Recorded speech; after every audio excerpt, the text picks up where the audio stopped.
Good evening, traders. Good evening, investors. This is Syed Illegal. Welcome to Post-Market Report, sponsored by Delta Exchange, leading cryptocurrency trading platform in India. ബഡ്ജറ്റിന് അങ്ങനെ ഒരു ദിവസം ബാക്കി നിൽക്കെ Nifty ഇന്ന് 225 പോയിന്റിലേറെ rally രേഖപ്പെടുത്തി. Sensex 700 പോയിന്റിൻ്റെ അടുത്ത് rally രേഖപ്പെടുത്തി.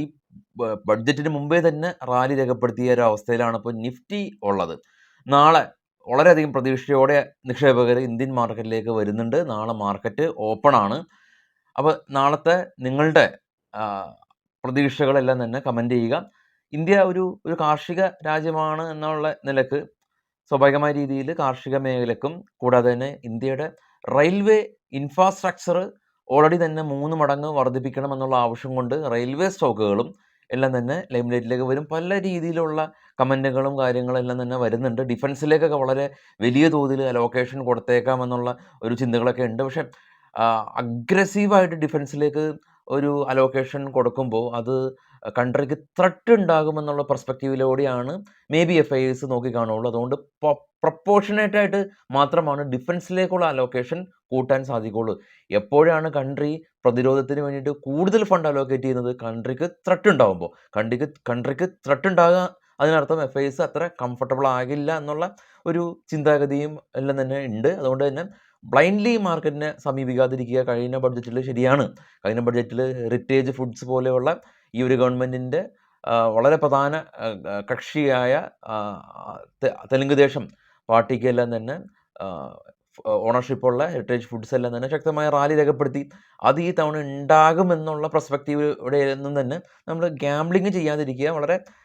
വളരെ മെച്ചോർഡായ രീതിയിൽ മാർക്കറ്റിനെ സമീപിക്കുക. എനിവേ, നിങ്ങളുടെ എല്ലാ അവരുടെയും കമൻറ്റുകൾ, ബഡ്ജറ്റിനെ കുറിച്ചുള്ള പ്രതീക്ഷകളെല്ലാം തന്നെ അറിയിക്കുക. മാർക്കറ്റിലേക്ക് വരുമ്പോൾ ആദ്യം നിഫ്റ്റിയുടെ ചാർട്ട് ഒന്ന് നോക്കാം. നിഫ്റ്റിയുടെ ചാർട്ട് ഓപ്പണിംഗ് റേഞ്ച് തന്നെയാണ് ഇന്നത്തെ ലോ. ശക്തമായ റാലി 271 പോയിന്റ് റാലി രേഖപ്പെടുത്തി 23,533 നിഫ്റ്റി ക്ലോസ് ചെയ്ത് നിൽക്കുന്നുണ്ട്. Tata consumer product, Bharat electronics, trend, Nestle, L&T തുടങ്ങിയ കമ്പനീസ് 4 മുതൽ 6% വരെയുള്ള നേട്ടം കൈവരിച്ചു. Bharat Airtel, GSW steel, Bajaj Finserv, ICICI bank, Bajaj finance തുടങ്ങിയ കമ്പനീസിൽ സ്ലൈറ്റ്ലി പ്രോഫിറ്റ് ബുക്കിംഗ് കണ്ടു. ഗ്ലോബൽ മാർക്കറ്റ് നോക്കാം. ഏറ്റവും ടോപ്പിൽ 1,04,277 ബിറ്റ്കോയിൻ, ബ്രന്റ് ഓയിൽ 75, ഗോൾഡ് 1.5% ഇടിഞ്ഞ് 1.5 പോയിന്റാണ് ഇടിച്ചിട്ടുള്ളൂ, $2,792 പെർ ഔൺസ്. ഇന്ത്യ വിക്സ് ഇന്ന് 7% ഇടിവ് രേഖപ്പെടുത്തി 16.16. പ്രീമിയംസ് എല്ലാം തന്നെ നല്ല രീതിയിൽ മെൽറ്റ് ചെയ്തു. ഡോ ഫ്യൂച്ചർ പോസിറ്റീവാണ്. ഏഷ്യൻ മാർക്കറ്റ് എല്ലാം തന്നെ പൊതുവെ പോസിറ്റീവിൽ ക്ലോസ് ചെയ്തു. ഇപ്പോൾ ട്രേഡ് ചെയ്യുന്ന 3 യൂറോപ്യൻ മാർക്കറ്റും പോസിറ്റീവിൽ തന്നെ നിലകൊള്ളുന്നുണ്ട്. കമൻറ്റിൻ്റെ കാര്യം പറഞ്ഞപ്പോഴാണ് ഒരുപാട് കമൻറ്റുകൾ നമ്മളുടെ ചാനൽ സ്ഥിരമായിട്ട് ചെയ്യുന്ന നമ്മളുടെ സുഹൃത്തുക്കൾ, അവരുടെ പേരൊക്കെ മെൻഷൻ ചെയ്യാതെ വയ്യ. ഡിവൈൻ ഡേവിഡ്, കിഷോർ കുമാർ, തൃശ്ശൂർക്കാരൻ, സതീഷ് അനന്തപുരി, ആനന്ദ്, ജിതിൻ ജോസ്, ഇവരൊക്കെയാണ് ടോപ്പ് കമൻറ്റേഴ്സ്. യൂട്യൂബ് തന്നെ കണ്ടുപിടിച്ച് ടോപ്പ് കമൻറ്റേഴ്സ് വന്നിട്ടുള്ളതാണ്. ഇത് ഇവരല്ലാതെ ഒരുപാട് പേര് കമൻറ്റ് ചെയ്യുന്നുണ്ട്. ഗുഡ് മോർണിംഗ് അല്ലെങ്കിൽ ഗുഡ് ഈവനിങ്, എല്ലാ കമൻറ്റിനും വളരെയധികം സന്തോഷം. കാരണം ഓരോ കമൻറ്റ് ചെയ്യുമ്പോഴൊക്കെയാണ് നമുക്ക് കൂടുതൽ എത്ര രാവിലെയാണ് അല്ലെങ്കിൽ എത്ര നമുക്ക് അസുഖമാണെങ്കിൽ കൂടിയൊക്കെ ന്യൂസ് ദിനം പ്രതി ചെയ്യാനായിട്ട് നമുക്ക് ഒരു ഉത്തേജനമാകുന്നത്. ഒരു ന്യൂസ് ചാനൽ എന്നുള്ള രീതിയിൽ ഒരുപാട് സ്റ്റാഫ് വെച്ചൊക്കെ ന്യൂസൊക്കെ ചെയ്യുമ്പോൾ മാത്രമാണ് കൺസിസ്റ്റൻസി ഉണ്ടാവുള്ളൂ. എല്ലാ ദിവസവും ഒരാൾ തന്നെ പല തിരക്കുകളുണ്ടാവും. പക്ഷേ എങ്കിൽ കൂടിയും എല്ലാ ദിവസവും നമ്മൾ കൃത്യമായിട്ട് നിങ്ങളുടെ മുമ്പിൽ എത്തുന്നതിൻ്റെ പ്രധാന കാരണം നിങ്ങൾ തരുന്ന വളരെ പോസിറ്റീവായിട്ടുള്ള കമൻറ്റുകളാണ്. അപ്പോൾ ആ ഒരു സമയം നമുക്ക് വളരെയധികം എനർജി ഉണ്ടാകും എന്നുള്ളതാണ്.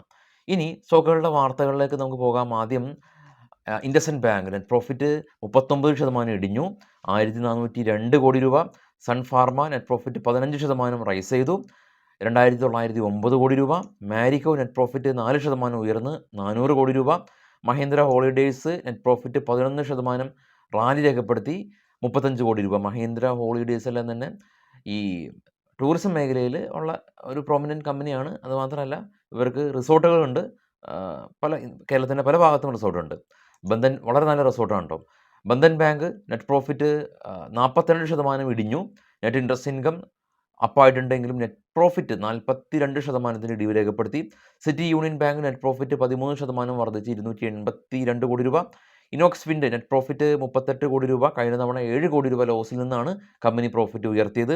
കർണാടക ബാങ്ക് നെറ്റ് പ്രോഫിറ്റ് 14% ഇടിഞ്ഞു. ഗോദ്രേജ് അഗ്രോവിറ്റ് കമ്പനി നെറ്റ് പ്രോഫിറ്റ് 91 കോടി രൂപയിൽ നിന്ന് 110 കോടി രൂപയിലേക്ക് പ്രോഫിറ്റ് ഉയർന്നു.